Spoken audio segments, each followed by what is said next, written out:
So next இந்த நியூஸோட heading படிங்களேன். Development of BrahMos missile with longer range NG variant on track. So almost எல்லாருக்குமே BrahMos missile தெரியும். இந்தியாவும் ரஷ்யாவும் சேர்ந்து உருவாக்கின மிசைல் இது. பட் இந்த ஆப்பர்ச்சுனிட்டி பயன்படுத்திக்கிட்டு இந்த நியூஸ்குள்ள இருக்கிற சில பேசிக்ஸ்ல ரிவிஷன் பண்ணிடலாம். ஸோ ஃபர்ஸ்ட் பேசிக்ஸ், இன்ஜின்ல 2 வகை இருக்கு. ஒன்னு ஜெட் இன்ஜின், இன்னொன்னு ராக்கெட் இன்ஜின். இந்த 2 இன்ஜினுக்கு டிஃபரன்ஸ் தெரியுமா? சரி, நிறைய டிஃபரன்ஸ் இருக்கு. பட் நாம நோட் பண்ண வேண்டிய முக்கியமான டிஃபரன்ஸ். இந்த டிஃபரன்ஸ் பாக்குறதுக்கு முன்னாடி இன்னொரு பேசிக்ஸ். இங்க நாம இருக்கோம், இவங்க நம்மளோட எனிமி. இவங்களை அட்டாக் பண்ணணும் த்ரூ மிசைல். நம்ம கையில பாம் இருக்கு, மிசைல் அட்டாச் பண்ணியாச்சு. இவங்களை எப்படி அட்டாக் பண்ணலாம்? 2 ஆங்கிள் அட்டாக் பண்ணலாம். இது அவங்க இருக்கிற வீடு வச்சுக்கலாம். ஃபர்ஸ்ட் என்ன பண்ணலாம்? இதை தூக்கி போடலாம். மேலே போயிட்டு என்ன ஆகும்?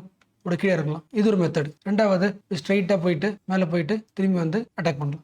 ரெண்டாவது மெத்தட். ஸோ ஃபர்ஸ்ட் கொஸ்டின், இந்த 2 மெத்தடுக்கும் டிஃபரன்ஸ் புரியுதா? அகைன் சொல்றேன். இந்த ஃபர்ஸ்ட் மெத்தட் இருக்குல்ல, நம்ம எதை பயன்படுத்துறோம்? ஆங்கிள் பயன்படுத்துறோம்ல. ரொம்ப தூரம் ஹைட்டுக்கு நம்ம தூக்கி போட்டா அது என்ன ஆகும்? அவ்வளோ ஸ்பீடுக்கு மேலே போயிட்டு ஒரு 2க்கு அப்புறம் ஆட்டோமேட்டிக்காக இறங்கிடும். ஸோ ஃபிக்ஸ் பண்ணியாச்சு. இவங்களை அட்டாக் பண்றதுக்கு நம்ம இந்த ஆங்கிள் அனுப்புனா மிசைல் ஆயிடும், மேலே போயிட்டு ஸ்லோ ஆகிட்டு அங்கே இறங்கி அடிச்சிடும். அப்போ அந்த ஃபர்ஸ்ட் லெவல் ஆஃப் அட்டாக்கு வந்து அந்த மிசைலை கண்ட்ரோல் பண்ண அவசியம் கிடையாது. நம்ம ஆங்கிளை ஃபிக்ஸ் பண்ணிட்டா கரெக்டாக போய் அடிச்சிடும். பட் செகண்ட் பார்த்தோம்ல, அது எப்படின்னா ஒரு மிசைலை கம்ப்ளீட்டாக ஆப்ரேட் பண்ணலாம். ஸ்ட்ரைட்டாக போ, அகைன் மேலே போ, அப்புறம் கீழே இறங்கு, அகைன் மேலே போ, கீழே இறங்கு, அட்டாக் பண்ணு. அப்போ ஃபுல் மிசைலை நம்ம என்ன பண்ணுறோம்? டைரக்ட் பண்ணிட்டே இருக்கும். உலகம் முழுக்க யூஸ் பண்ணுற மிசைல் வந்து இந்த 2 ஆங்கிள் தான் இருக்கும். ஒன்று பேலிஸ்டிக் மிசைலா, நம்ம பாலை தூக்கி போடுற மாதிரி ஒரு ஆங்கிளை தூக்கி போட்டால் அந்த ஆங்கிளுக்கு ஏற்ற மாதிரி போய் இறங்கி அடிச்சிடும்.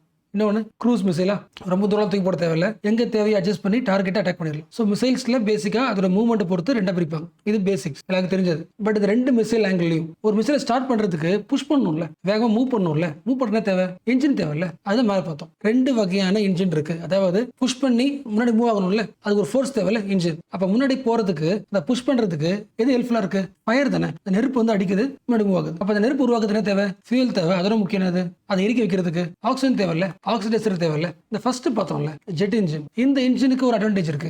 ஃபார் எக்ஸாம்பிள், இதான் டார்கெட் அட்டாக் பண்ண போறோம்னா அந்த இன்ஜின் மூவ் ஆகும்போது அந்த காத்துல என்ன இருக்கும்? ஆக்சிஜன் இருக்குமா? ஸோ காத்துல இருக்கிற ஆக்சிஜனை அப்சர்வ் பண்ணி இன்ஜினுக்குள்ள அனுப்பி ஃபியூல் கூட மிக்ஸ் ஆகி அதை பர்ன் பண்ணி என்ன பண்ணும்? புஷ் பண்ணி போயிட்டு இருக்கும். Jet engine. ஸோ எங்கெல்லாம் ஜெட் இன்ஜின் படிக்கிறீங்களோ என்ன அர்த்தம்? அது ஃபாஸ்ட்டாக மூவ் ஆகுறதுக்கு ஏர்ல இருக்கிற ஆக்சிஜனையே ஆக்சிடைசரா பயன்படுத்தி ஃபியூல் கூட மிக்ஸ் பண்ணி பர்ன் பண்ணி முன்னாடி போயிட்டு இருக்கும். பட் இப்போ யோசிங்களா, நீ இங்க இருக்கீங்க, ஓகேவா? இப்போ ஸ்பேஸுக்கு ஃபார் எக்ஸாம்பிள் ராக்கெட் அனுப்புறீங்க. அது முன்னாடி மூவ் ஆகுறதுக்கு என்ன தேவை?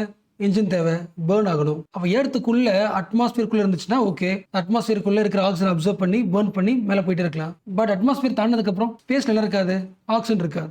என்ன பண்ணி ஆகணும்? ஃபியூல் தேவை plus oxidiser. For example oxygen. இது 2த்தையும் சேர்த்து என்ன பண்ணும்? அந்த இன்ஜின் தூக்கிட்டு போகும். அந்த இன்ஜின் ராக்கெட் இன்ஜின். டிஃபரன்ஸ் புரிஞ்சுதா?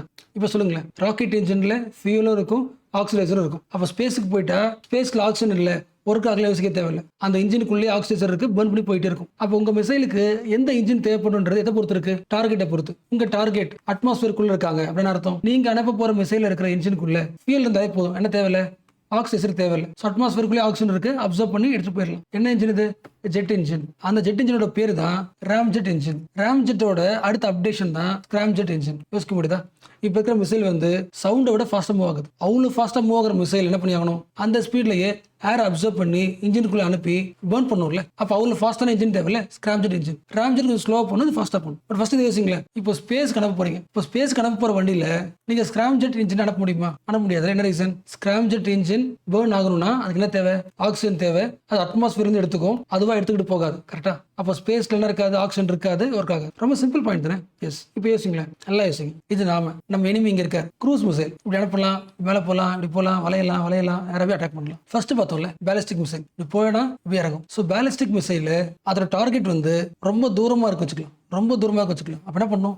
ரொம்ப ஹைட்ல அனுப்பணுமா? ரொம்ப ஹைட்ல அனுப்பும்போது என்ன ஆகலாம்? அட்மாஸ்பியர் விட்டு ஸ்பேஸுக்கு போய் அனுப்பலாமா? ஸ்பேஸுக்கு போயிட்டு இறங்கலாமா? அப்போ ஒரு கான்டினென்ட்ல இருந்து இன்னொரு கான்டினென்ட்டுக்கு நீங்க ஒரு மிசைல் அனுப்ப போறீங்கன்னு வச்சுக்கலாம். ரொம்ப ஹைட் அனுப்பணும்ல, அதோட ப்ரொஜெக்டைல் டைரக்ஷன் இருக்கும், ரொம்ப ஹைட்டா இருக்கும். அப்போ பேலிஸ்டிக் மிசைல் என்ன இன்ஜினை பயன்படுத்தணும்? ராக்கெட் இன்ஜினை பயன்படுத்தணும். கரெக்ட் தானே? ஏன்னா ஸ்பேஸ்க்கு மேலே போகுது, அங்க ஆக்சிடைசர் இருக்காது, ஆக்சிடைசர் எடுத்துட்டு போகணும். Rocket engine. அதுக்கு எக்ஸாம்பிள் தானே அது அக்னி மிசைல்ஸ், பிருத்வி மிசைல்ஸ். இந்த மிசைல் இருக்கிற இன்ஜின் ராக்கெட் இன்ஜின். பட் இப்போ யோசிங்களேன். பட் அடுத்து பாருங்களேன், க்ரூஸ் மிசைல். அட்மாஸ்பியர் தாண்டலாம் போல, லோவர் லெவல்லே ஃபுல் கண்ட்ரோல் பண்ணி அடிச்சாச்சு. அப்போ அட்மாஸ்பியருக்குள்ளே போகும்போது நம்ம என்ன பண்ணிக்கணும்? தேவையில்லாம ஆக்சிடைசர் தூக்கிட்டு போன அவசியம் கிடையாது. அட்மாஸ்பியர்ல இருக்கிற ஆக்சிஜனை அப்சர்வ் பண்ணிக்கணும். அப்போ என்ன இன்ஜின் எடுத்து போகணும்? ஸ்கிராம்ஜெட். உங்களுக்கு புரிச்சுல? So what is ballistic missile, cruise missile? Okay.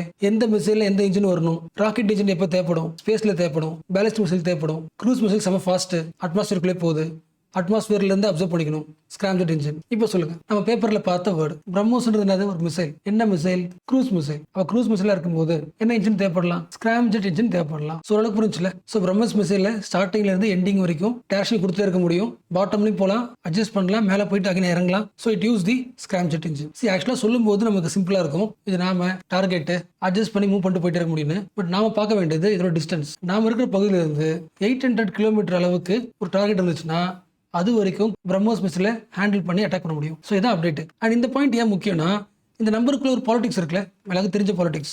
எந்த கண்ட்ரில மிசைல்ஸ் உற்பத்தி பண்ணுதோ அவங்க எல்லாரும் சேர்ந்து ஒரு குரூப் ஃபார்ம் பண்ணாங்க, missile technology control regime, MTCR. இந்த குரூப் பேர் இப்போ யோசிங்களேன். இந்த குரூப்ல யார் இருப்பா? Advance countries. அவங்க எய்ம் என்ன? இந்த மிசைல் டெக்னாலஜி எல்லா கண்ட்ரிக்கும் தரக்கூடாது. நம்ம யாருக்கெல்லாம் சொல்றோமோ அந்த கண்ட்ரிக்கு மட்டும்தான் நம்ம கிட்ட இருக்கிற மிசைல் டெக்னாலஜியை வைக்கலாம். இந்த பாயிண்ட் ரொம்ப சிம்பிளா சொல்லணும்னா, MTCR வந்து சில கண்டிஷன்ஸ் கொடுத்துருக்கும், சில ரூல்ஸ். அந்த ரூல்ஸ்ல அக்செப்ட் பண்ணிக்கிட்டு யார் இந்த குரூப்ல ஜாயின் பண்றீங்களோ அந்த கண்ட்ரீஸ்க்கு மட்டும் தான் நம்ம என்ன பண்ணணும், மிசைல் டெக்னாலஜியை ப்ரொடியூஸ் பண்ணி விற்கலாம். வேற எந்த கண்ட்ரிக்கும் மிசைல்ஸ் போகக்கூடாது. But India was not a member of MTCR ரொம்ப காலத்துக்கு முன்னாடி. அப்போ இந்த குரூப்ல இல்லாத ஒரு கண்ட்ரிக்கு, ஃபார் எக்ஸாம்பிள் இந்தியா வச்சுக்கலாம். அப்போ இந்தியாவுக்கு வந்து ரஷ்யா அதோட மிசைலை வந்து தரணும்னா, விற்கணும்னா அட்வான்ஸ்டு மிசைல் தரக்கூடாது. ரொம்ப சாதாரணமாக போற, ஃபார் எக்ஸாம்பிள் டார்கெட் தூரம் இருக்குல்ல, ஒரு 290 கிலோமீட்டர் உங்க இடத்துல இருந்து ஒரு 290 கிலோமீட்டர் டிஸ்டன்ஸ்ல டார்கெட் இருந்துச்சுன்னா அதுக்குள்ள தான் அட்டாக் பண்ற லெவலுக்கான டெக்னாலஜி தான் நீங்க என்ன பண்ணலாம், விற்கலாம். ஸோ ரொம்ப காலமா அட்வான்ஸ் மிசைல் சொல்லப்படுற ரொம்ப லாங் டிஸ்டன்ஸ்க்கு டிராவல் பண்ற மிசைல் டெக்னாலஜி இந்தியா கிடைக்கல. ஸோ ரீசெண்டா இந்தியா ஆகுது, MTCRல மெம்பர் ஆகுது. அப்புறம் என்ன ஆகுது? ஸோ இந்தியாவும் மெம்பர் ஆயாச்சு. இப்போ நம்ம குரூப்ல எந்த கண்ட்ரிஸ் என்ன பண்ணலாம், அட்வான்ஸ் மிசைல் டெக்னாலஜி இந்தியா அனுப்பலாம். விச் மீன்ஸ் ரொம்ப லாங் தூரம் போற 300, 400, 500 லாங் டிஸ்டன்ஸ்ல போய் அட்டாக் பண்ற மிசைல் டெக்னாலஜி இந்தியா கிடைக்கலாம். அதுல ஒன்று தான் என்னது, பிரம்மோஸ். ரஷ்யாவோட மிசைல் டெக்னாலஜி இந்தியா கூட சேர்ந்து உருவாக்குற missile. So what is the update? 800 kilometre அளவுக்கான லாங் டிஸ்டன்ஸ் அட்டாக் பண்ற அளவுக்கான powerful missile BrahMos missile, BrahMos cruise missile. So சவுண்டை விட 3 மடங்கு ஸ்பீட் அதிகம், 2.8 இருந்து 3 டைம்ஸ். ரொம்ப சிம்பிளா சொல்லணும்னா 1 ஹவர்ல 3700 கிலோமீட்டர் அளவுக்கான டிஸ்டன்ஸ் கவர் பண்ணும். ஸோ ஓரளவுக்கு லிங்க் பண்ண முடியுதுல. ஃப்ளைட்ல போவோம்ல, ஃப்ளைட்டோட ஸ்பீட் என்ன? 1 ஹவருக்கு 900 கிலோமீட்டரா? இது 4 மடங்கு இன்னும் fast, 3700 kilometre per hour. So சவுண்டை விட 2 மடங்கு 3 மடங்கு ஃபாஸ்டா போறதுனால this is supersonic missile. எது? BrahMos cruise missile is the supersonic missile. But இந்தியாவோட எய்ம் என்னன்னா, we have to create the hypersonic missile. சவுண்டை விட 5 மடங்கு ஃபாஸ்டா போகணும், மேக் 5+. சவுண்டை விட 5 மடங்கு ஃபாஸ்டா போற மிசைலை உருவாக்கணும், ஹைப்பர் சோனிக் மிசைலை உருவாக்கணும். ஸோ எப்பெல்லாம் பேப்பர்ல ஹைப்பர் சோனிக்னு வார்த்தை பாக்குறீங்களோ that is most important. So இந்த நியூஸ் என்னது? பிரம்மோஸ் மிசைலோட அடுத்த அப்டேட்டா NG வேரியண்டா, லாங் தூரம் போகும் and also light weight. And maybe சில பேர் யோசிக்கலாம், மிசைல் பத்தின அப்டேட்லாம் முக்கியமான கேட்டா மோஸ்ட் இம்பார்ட்டன்ட். எந்த அளவுக்கு மிசைல் ஸ்ட்ராங்கா இருக்கிறோமோ அந்த அளவுக்கு இந்தியாவோட ரிட்டர்ன்ஸ் எப்படி இருக்கும், ஸ்ட்ராங்கா இருக்கும். which means border will be more secure.